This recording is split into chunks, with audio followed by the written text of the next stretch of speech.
እከስሻለሁ። አባዬን ራሱን መቆጣጠር በማይችልበት ራሱን ማስከበር በማይችልበት ሁኔታ ውስጥ ሆነሽ ስለደፈርሽው እከስሻለሁ። ኧረ እባክሽ አንቺን ልከሽኝ አታደርጊውም ኤቢ። አደርገዋለሁ። እሱን ደግሞ በተግባር ነው የማሳይሽ። በጣም ይገርማል። ዛሬም እንደ ልጅነትሽ ያ መጥፎ ባህሪሽ አልለቀቀሽም። ያ መጥፎ ባህሪ ቢኖር ዛሬ እንደዚህ ቁሜ አላወራሽም ነበር። አንቄ ነበር የምገልሽ። ለማንኛውም ከአባዬ ምንም ነገር 5 ሳንቲም ሳታገኝ 5 ዓመት እስር ቤት እንድትሟቀቅ ያደርግሻለሁ። ሰላም ጤና ይስጥልኝ። ወደና የተከበራችሁ የኗ ሚዲያ ቤተሰቦች እንዴት ናችሁ? ሁሉ ሰላም፣ ሁሉ መልካም። ከኔ ጋር ሁሉ ሰላም ነው፣ ሁሉ መልካም ነው፣ እግዚአብሔር ይመስገን። ዳጣ ድራማ ክፍል 162ን ይዤላችሁ መጥቻለሁ። በዛሬው ክፍል እንግዲህ ደረጀ እየተንገዳገደ ወደ ቤት ተመልሷል። መጠጡንም በእጁ እንደያዘ ነበር የመጣው። ቃድስም መጥቶ እንግዲህ ኤቢን ሳያገኛት ተመልሷል። በኤቢ ፈንታ እንግዲህ ዳጣ አዋርተዋለች ማለት ነው። ዳጣ አውርታ ስልኩን ተቀብለዋለች። ምክንያቱም ደግሞ ባልፈልግልሻለሁ ብሎ ነው ስልኳን የወሰደው። ዳጣ ደግሞ የእህቷን ባል ለመፈተን ለእህቴ ይሆናታል ወይ ሳይሆናት የሚለው ለመፈተን እየፈለገች ነበር እና ነገሮች ተገጣጥመውላታል። ምን ይፈጠር ይሆን? ኤቢ ደግሞ ሰላምን ከሳታለች ማለት ነው። የእነዚህን ነገሮች ከኔ ጋር ከቆያችሁ የማሳውቃችሁ ይሆናል። እንግዲህ ደረጀ መጠጥ ይዞ ማርቲ ይቅር በይኝ፣ በድዬሻለሁ፣ አንድ ጊዜ ተሳስቻለሁ። አንድ ጊዜ አልኩ እንዴ?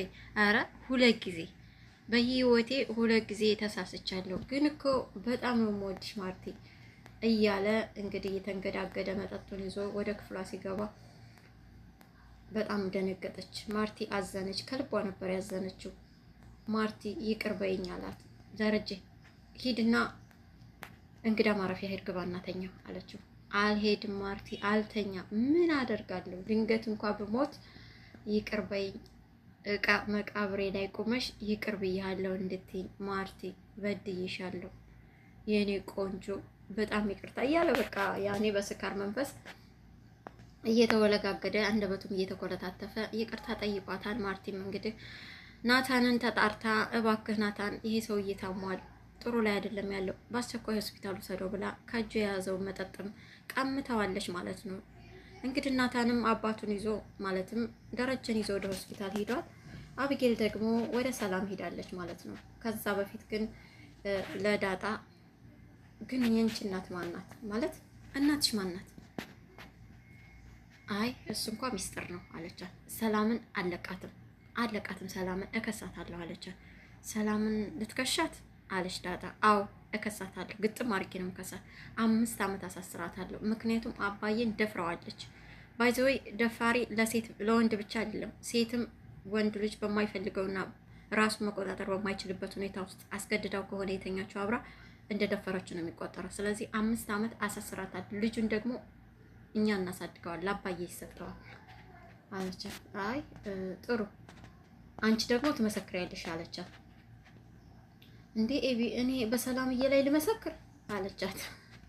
አዎ እንዴ አባትሽ አይደል እንዳንቺስ አለቻት። አይ እሺ በቃ ግጥም አድርጌ ነው የምመሰክርባት። የት አባቷ መሰክራለሁ አለች። ግን እኮ ከልቧ እየተጨነቀች ነው።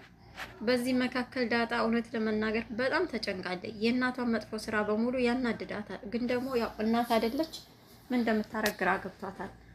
እዚህ ጋር ደግሞ ኤቢ የምታወራውም ትክክል ነው። ግን ደግሞ እናቷ ስለሆነች ያን ነገር መቀበል አልቻለችም። ግን ዳጣ በዚህ ሁሉ መካከል ጭንቀት ውስጥ ናት። የአባቷም ነገር ያሳስባታል፣ የእናቷም ነገር ያሳስባታል። ኤቢ ደግሞ የዳጣ እናት ማን እንደሆነች አላወቀችም። ግን ደግሞ ለነገሩ ግን አንቺንም ከሷ ይሆን እንዴ ወለደሽ? ማለት ያንቺም እናት ሰላም ትሆን እንዴ? ምን ይታወቃል አለቻት። አረ ኤቢ እንደሷ አትበይ፣ የሌለ ነገር አታውሪ፣ ዝም ብለሽ ነው አንቺ ደግሞ ምናምን ብላ ሸወደቻት ማለት ነው። እሷ ጋር ቁጭ ብለው ሳለ ይሄንን እየተመካከሩ ቃድስ ለዳጣ ደወለ ማለት ነው። ስታየው የቃድስ ስልክ ነው። ሾከክ ብላ ቀስ ብላ ወጣች ዳጣ ኤቢ እንዳታቀባት ማለት ነው። ከዛ በኋላ በቃ ቶሎ ብላ ስልኩን አንስታ አዋራችው። ያው ጥሩ ሰው አልተገኘም፣ ያው እንደኔ አይነት ሰው አልተገኘልሽም ምናምን አላት። እንደው እንዳንተ እንኳን ባይሆን በቃ ወደ አንተ ቀረብ የሚል አይነት ሰው ካገኘህ በቃ ወይ በላይ ችግር የለውም እሺ ቃድስ ለውለታ በቃ አረሳ ምናምን አለችው። አንተ እኮ ይሄቴ ጥሩ ባል ነው ምናምን ብላ እሷም ሸወደችው። እሱም እንግዲህ አብሽር በቃ እናወራለን፣ ለዚህ ሁሉ ደግሞ ተገናኝተን ብናወራስ ምናምን እያላት ነበረ። እንግዲህ ምን እንደሚፈጠር እናየዋለን በሚቀጥለው ክፍል ማለት ነው። ቃደስ ያው ታማኝ እንዳልሆነ ከእያንዳንዱ ነገሮች እያየነው ነው። በተለይ ምጥን ላይ ከሚያሳያቸው ነገሮች አለቅ ደግሞ ጻድቅ ከሚጫወትባቸው ነገሮች አንጻር ያኔ መልካም አስመሳይ ሰው እንደሆነ ያስታውቅበታል ማለት ነው። ኤቢ ደግሞ እንዴት እያስመሰለ እየሸወዳት እንዳለ መጠርጠር እንኳ አልቻለችም ይመስለኛል ስረዳት ማለት ነው። ባታፈቅረው እንኳ እሱን ተወደዋል። ያኔ ጥሩ ስሜት አላለ እሷ ለሱ ናታንንም ለመርሳት ስትል ነው እንግዲህ ቃደስን የቀረበችው። ግን ደግሞ ሊጎዳት እንደሆነ ስላወቀች ለእህቷ ጠበቃ ሆናለች ማለት ነው። ዳጣ እህቷን ለመከላከል ወይ ደግሞ የእህቷ አባል መጥፎ ሰው እንደሆነ ለማረጋገጥ እና ጥሩ ሰው እንደሆነ ለማረጋገጥ ነው እንግዲህ እንደዛ አይነት ነገር ውስጥ የገባችው። ናታን ተይ ብሏት ነበር፣ ግን አይ እህቴ ለእኔ ስትል ነው አንተን የተወችልኝ፣ እኔ ደግሞ ለሷ ማድረግ አለብኝ ብላ አሳምናዋለች። ናታንን በበኩሉ አንቺ ስለፈለግሽ ብቻ ሳይሆን እኔም ስለምወድሽ ነው ብሏት ነበረ። ያም ሆነ ይህ ብቻ ዳጣ አሁን እሱን ለመፈተን ዝግጅት ላይ ናት እላቸዋለሁኝ። ደረጃ ሆስፒታል ሄዷል። እንግዲህ ዳጣም እንግዲህ ሂዳ ማርቲን እናቴ ምግብ ብይ፣ አንቺ ካልበላሽኝ አልበላም አለቻት። እባካችሁ በህመሜ ላይ ሌላ ህመም አትሆኑብኝ ብሉ፣ እናንተ አሁን አልበላችሁ ከሆነ ከኔ ጋር ነው የምትጣሉት ምናምን አለቻት። አይ ማየኛ በልተን ግን አንቺ ደግሞ መብላት አለብሽ አለቻት።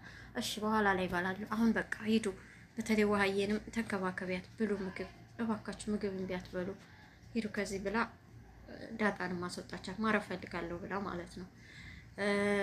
ለዛን ደግሞ ውሃና መድኃኒት አምጪልኝ ራሴን አሞኛል ብላት አይደል። ለዛም እንግዲህ ከገዛኸኝ ጋር አሁንም ጸወማ አላቆመችም ማለት ነው። ቁሙ እያወራት ሳለ በሩ ላይ ተጠግቶ ይቅርታ አድርጊልኝ፣ ለምንድን ነው ግን አንቺና እኔ የማንስማማው? ሞች የምሬን እኮ ነው፣ አግብቼሽ መኖር እፈልጋለሁ፣ ለምን እንደዚህ ታደርጊያለሽ? እኔ እኮ እወድሻለሁ ምናምን እያለ ወደ ራሱ ለመመለስ ከዛኛው ያኛው ሰው ነጥቆኛ ብሎ ስላሰበ ከዛ የተሻለ ሆኖ ለመገኘት የራሱን ጥረት እያደረገ ነበር እና ሳያስበው በበሩ ጠርዝ እጁን እንዳስገባ ነበር የሚያወራት ማለት ነው። ከዛ እሷ ደግሞ እያሳሳቀ እጁን ጠርዝ ውስጥ መሆኑን ስታይ በሩን ስቆልፍበት እጁ እንደሚቀረጥፈው ሲገባት ቀስ ብላ አረ እውነትህን ነው ታገባኛለህ ምናምን እያለች አውቃ እያታለለች ቀስ ብላ ወደ ውስጥ ገባችና በሩን ቅርቅር አደረገችው ማለት ነው። ያኔ እንግዲህ እጁን ቀረጠፈው። በጣም አዘነ። በጣም ነው ያንገበገበው እጁንና አንቺ ከይሲ ሰራሽልኝ፣ አንቺ ከይሲ እያለ ሲላት ነበረ።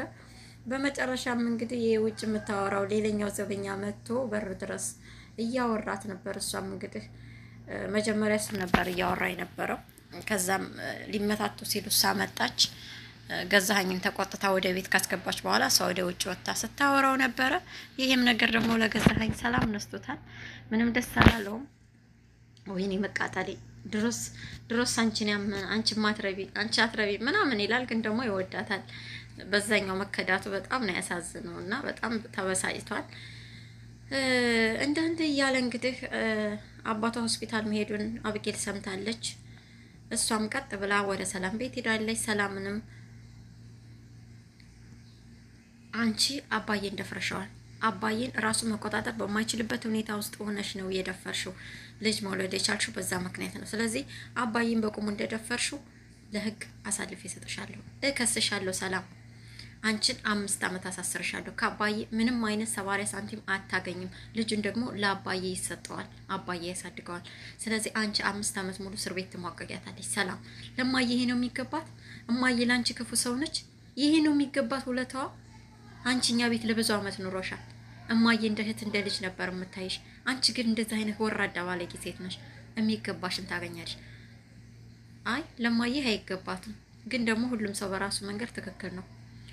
ግን ደግሞ አታደርጊውም ኤቢ፣ እኔና አንቺ መክሰሳችሁም ከከሰሽም ደግሞ አባትሽ ነው የሚያስቆምሽ አለቻት።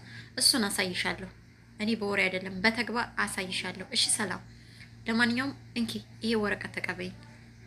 ይገርማል። ዛሬም እንደ ድሮ ዝም ብለሽ ዘራፍ የምትይውን አላቆምሽም አይደል አለቻት። አይ እኔ የድሮዋ ኤቢ ቢሆን ጉሮሮሽን አንቄ ነበር የምገልሽ፣ ግን እኔ እሱን አላደርግም። አሁን አንቺን ፍርድ ቤት ገትሬ ነው ተከራክሬ እማሳስርሽ።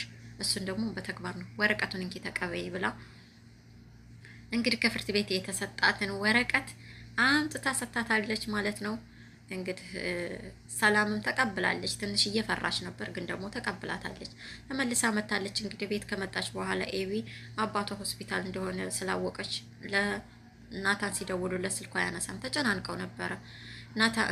ሰላም ይቅርታ፣ ማርቲም እንደዚህ ደጋግማ እየደወለች አልተነሳላትም ነበር። በመጨረሻ እንግዲህ ለዳጣ ደውሎ በምታየት መልኩ ናታን አባዬ በጣም ችግር ውስጥ ነው ያለው፣ በጣም ከፍተኛ ህመም ላይ ነው ያለው፣ ዶክተሮቹ በጣም ታሟል ብለዋል። እባካችሁ ሁላችሁም ማየንም ንገሯትና ቀስ አድርጋችሁ አሁኑኑ ቶሎ ብሎ የመርዶ ያህል አርድቷቸው በጣም ደንግጠዋል። ተያይዘው ይሄዱ ይሆን? ደረጀስ ምን ላይ ይሆን የሚለውን በሚቀጥለው ክፍለ ጊዜ ይዤላችሁ መጣ ይሆናል። ሰላማችሁ ይብዛ የኔ ተወዳጆች። ሸር፣ ላይክ፣ ሰብስክራይብ ማድረግ አይረሳ። ይህ ወይኗ ሚዲያ ነው። ከእናንተ ጋር የነበርኩት ደግሞ እኔ ወይኗ ሚዲያ ነኝ። ሰላማችሁ ይብዛ።